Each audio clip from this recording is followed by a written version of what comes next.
Good evening, Mr. Chairman. We're ready to begin. Thank you, Liz. Thank you all for who've tuned into tonight's public hearing on redistricting. The purpose of this hearing, just as the 12 previous ones that were held in person around the state and the 2 previous virtual committees hearings, is for the public to share with the West Virginia House of Delegates and West Virginia Senate your views and opinions and ideas about redistricting. West Virginia's congressional and legislative boundary lines will be redrawn by the joint redistricting committee, every 10 years by the Joint Redistricting Committee, using the U.S. Census data to reflect changes in population. A law passed in 2018 requires West Virginia to create 100 single-member districts for the first time. As you know, the United States Census Bureau has been nearly 6 months late delivering the actual census data to the states. We are not yet prepared to present any maps proposed this week. We do expect to convene a special session of the legislature in October to consider redistricting bills. This is the final of the virtual public hearings that allow residents from the 3 congressional districts, tonight's the 3rd congressional district, to share your views. Each person will be allotted time to speak this evening. Let's see. So let's begin. And the first person I have on the list is Julie Archer. And Liz, can you activate that person's mic? Ms. Archer, you will need to unmute yourself, and you can also turn your camera on.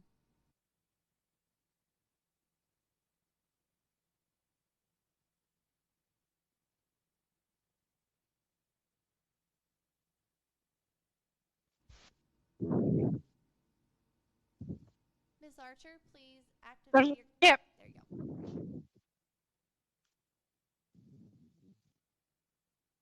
Sorry about that. I couldn't hear anything that anybody else was saying, so I apologize. But I want to thank you all for this opportunity. My name is Julie Archer. I'm a project manager at West Virginia Citizen Action Group, and I also am the co-president of the League of Women Voters of West Virginia.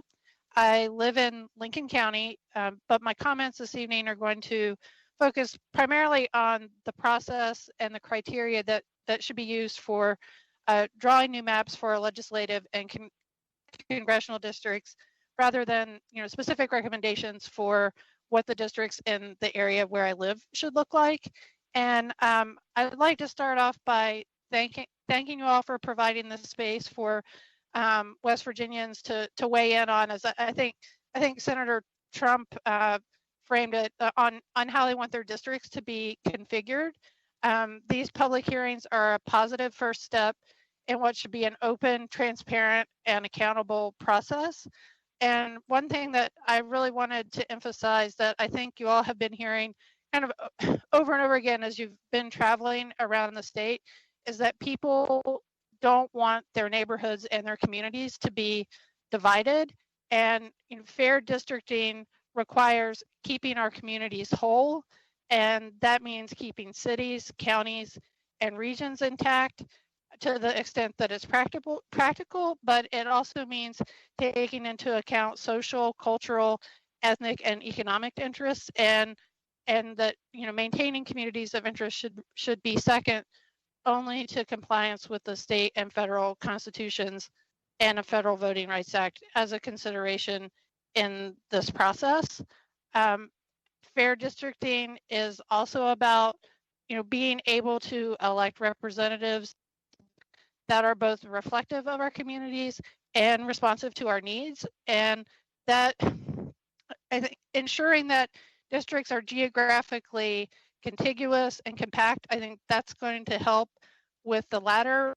But as far as representation and being able to elect folks that look like us, that means compliance with the letter and the spirit of the Voting Rights Act, of the Voting Rights Act, and ensuring that minority communities have the ability to elect a candidate of their choice. And that really needs to be a priority consideration, and latitude should be taken to create majority majority, minority, and minority influence districts to make that possible. And finally, I just want to say that, you know, fair districting requires transparency, accountability, and public participation.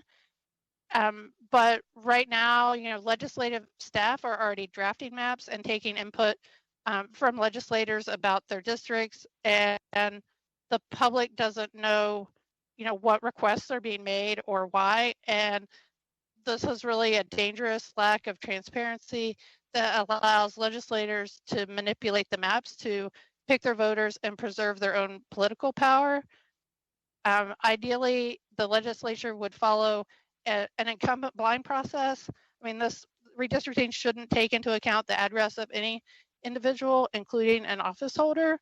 And additionally, legislators shouldn't be allowed to have off the record communication with staff, representatives of political parties or others regarding how the maps should be drawn.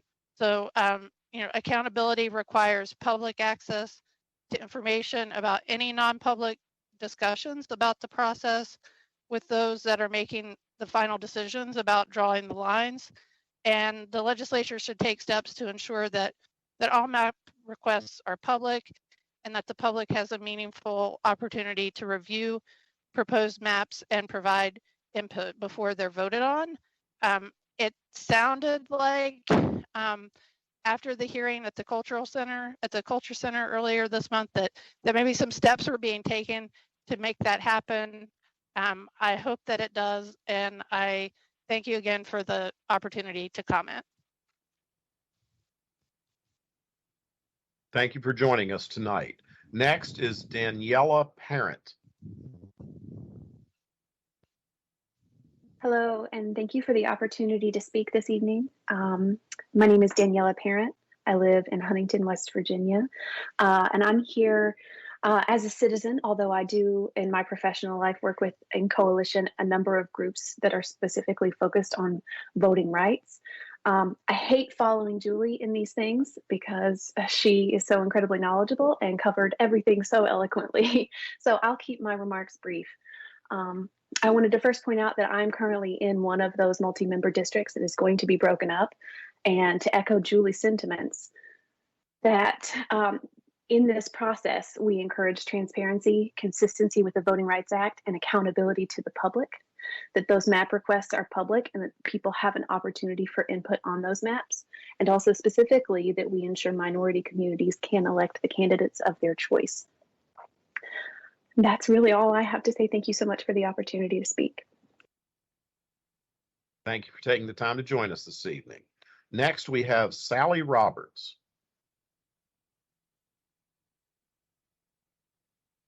Hello, good evening. I'm Sally Roberts, and I'm co-chair of Rise Up West Virginia, and I would like to thank you for conducting these public hearings and allowing the public to comment. Can you hear me? Oh, I think, okay, yes. Sorry. Although Rise Up West Virginia is located mainly in Kanawha County, which I know is not in this district, we do have members, volunteer members throughout the state. And so my comments, again, are general comments with regard rather than specific to the district. No matter what our background, color, or zip code, most of us believe that voters pick our leaders. Our leaders do not pick our voters. To determine how we will be represented and how funds for schools, hospitals, and other essential services will be allocated, we come together every decade to draw new district lines that give each of our votes equal weight, each of our voices equal stature, and each of our communities equal resources. The districts we draw this year will shape our lives and communities for the next decade. We must draw districts that serve community needs instead of political interests. When we draw the map, we choose what hospitals, schools, and resources are funded in our neighborhoods. When it comes to having a say over who represents us, most of us want similar things. We want a transparent process we can trust, where communities remain whole, where voters have an equal voice, and where people have an opportunity to have access to their representatives. When we draw fair maps, our communities are represented by leaders who know us, who represent our needs, and who will fight for the resources that our communities need. So we are asking this legislature to be transparent in the drawing of these districts, allow the public to see and comment on the maps, and be a part of the democratic process of determining the next decade of representation and allotment of federal resources that our children and families need to thrive. Thank you so very much. Thank you for joining us this evening. Next, we have Margaret Webb.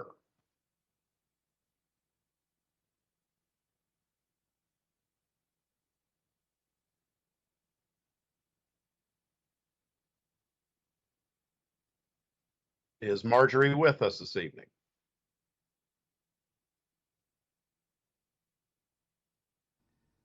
Margaret Webb, if you're on, please activate your microphone and video. She is not on. Okay. Next, we have Kim Felix.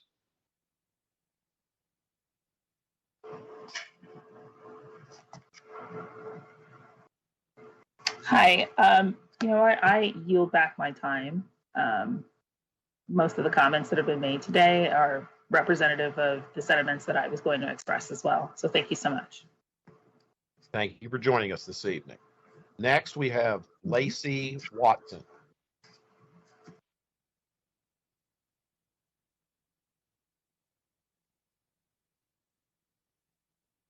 Lacey Watson, are you there?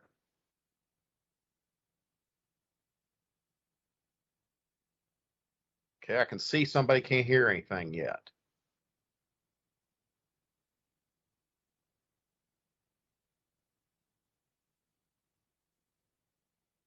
You might want to check, make sure your mic is unmuted.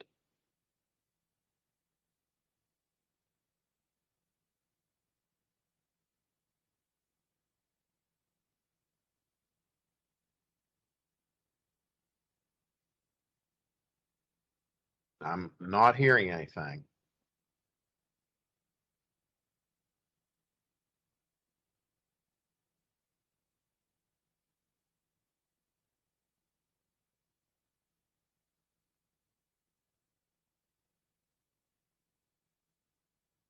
Lacey, would you check your microphone and make sure everything's working there? There, I'm hearing something now. How about now? Yes, we got you. Okay, perfect.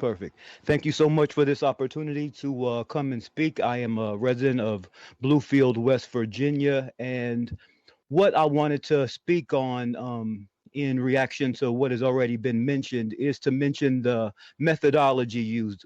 We, the citizens of the 3rd District, would like the methodology used to prepare the redistricting, along with any data that was used in the decision-making process.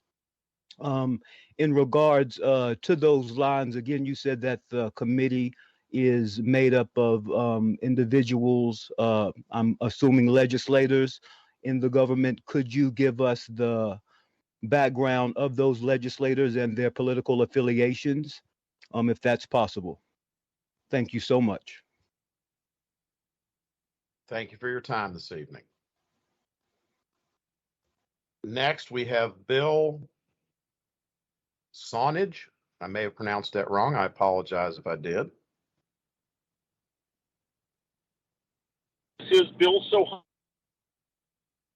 Okay, go ahead, Bill. We're having a little. This is Bill Saunage. Can you hear me, sir? Yes, go ahead. All right. I'm actually driving, and as you've recognized me, I'm going to pull off the road here. Give me 3 seconds, 2 seconds, 1 second. I'm off the road and Make much sure you're safer. safe, sir. Yeah, make sure you're safe. Yes, I am. Thank you kindly. My name is Bill Saunage. I am from Fayette County. I happen to be the Fayette County Democratic Executive Committee chairperson. I did speak on the 9th at your last Kanawha County event, redistricting event, and I actually would like to reiterate a message that I delivered there, specifically that we of the 10th Senatorial District have great fear and heard many rumors that Fayette County specifically might be chopped up. The prerequisites, as eloquently described by other speakers this evening, of compactness, contiguousness, and interests of community common interests, I think might best be obtained within our region by considering the addition of Pocahontas County into what is currently the 10th.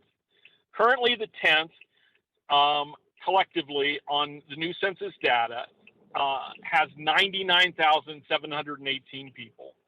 I believe the optimal number that you seek is 105,512, which is division into 17 regions of our population of 1,793,716.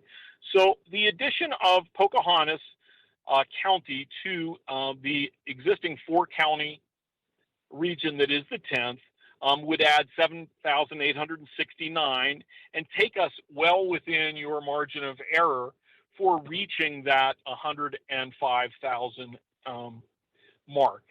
We specifically believe that Pocahontas County is a community of very common interests, especially with Fayette County. Pocahontas County is blessed with many beautiful natural parks, state parks, and as is Fayette County, as is Greenbrier County. Much of our economy is based on tourism. A decennial census actually, I feel, does a misservice to the community of Fayette County, specifically because during the last decade, we did have significant, almost 10% loss in our population. But that population loss has actually been reversing over the past 3 years. Conversations with realtors in our region claim that our tourism promotion within our region, and now with the advent of a national park, the New River National Park, our real estate market is actually one of the hottest markets in West Virginia. We feel that we have lost population. We all have, every one of you has worried about the brain drain, the loss of young people as they've left our regions. We feel Fayette County is all of a sudden in a position where we will be experiencing growth. The concept of breaking Fayette County up and dividing it up for any reason we feel would do a great disservice to the largest county within the current 10th district.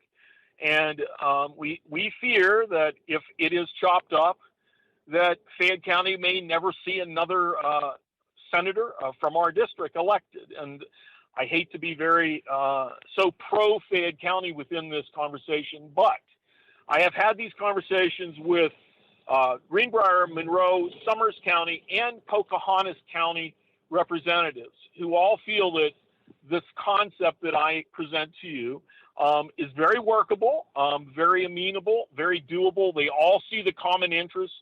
We share the same judicial districts. We share the same economic development districts. And with that said, we feel that this might be a very logical and easy process. I do understand the ripple effects that are transpire when we remove Pocahontas from one region and add it to another, and all of a sudden this becomes Chinese trigonometry to figure out for all of you. And I don't envy you this process, but I hope we offer an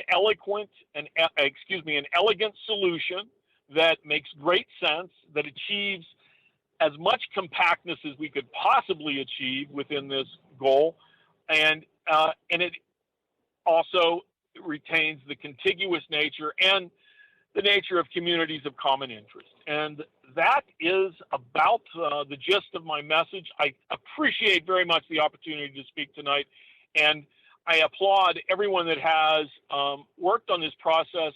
It is a difficult process. I attended every meeting in 2010, every redistricting. Maybe as you work this process, all of a sudden the concept of a bipartisan third-party entity handling the future of redistricting in our state is something that you might find interest in. And I think you still would have the opportunity to vote up or down any recommendations they would make. But I thank you very much for your time, and I wish you all great fortune in this process. Thank you. Thank you for joining us this evening. Liz, that was the last person I had on my list. Was there anyone else? That's it, Mr. Chairman. All right, then.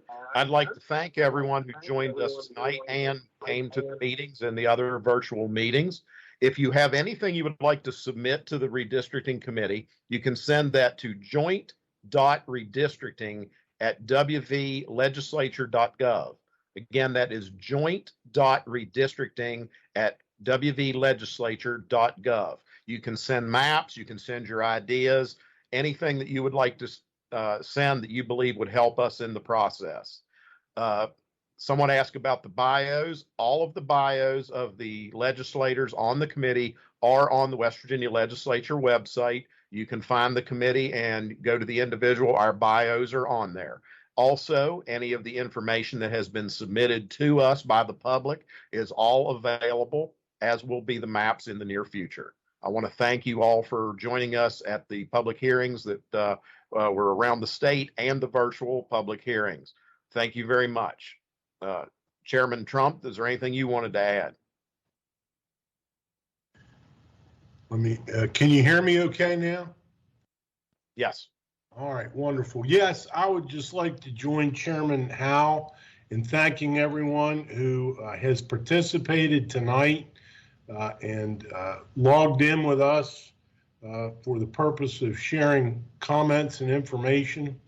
And not just tonight, throughout the course of the last 6 weeks or 2 months, as we've traveled around the state and held public hearings. So this public hearing process, I think, has been very helpful to all the members of the House and Senate who will serve on the redistricting committees for the respective bodies. I will make an announcement again that I made last night. The first meeting of the Senate Redistricting Committee will be tomorrow at 3 p.m. and it'll be held in the Judiciary Committee room at the state capitol, room 210 in the West Wing. And we will be streaming from that room. So anybody who can't attend in person but wants to observe what's going on tomorrow is certainly welcome to log on to our public streaming service and watch everything that happens in the committee. We will not be starting to work on any maps tomorrow. We have an agenda that I think has been posted, but if not, it will be shortly. Our meeting tomorrow will be an organizational meeting, but everyone is invited to attend either in person or remotely through the legislature's streaming process. And that's all I have, Mr. Chairman. Thank you. Thank you. And the House will be announcing a meeting shortly. We are still working on the logistics and the time for that, but that will be announced shortly. Again, I want to thank everyone who has participated this evening and at the past hearings. I hope you all have a wonderful evening. Good night.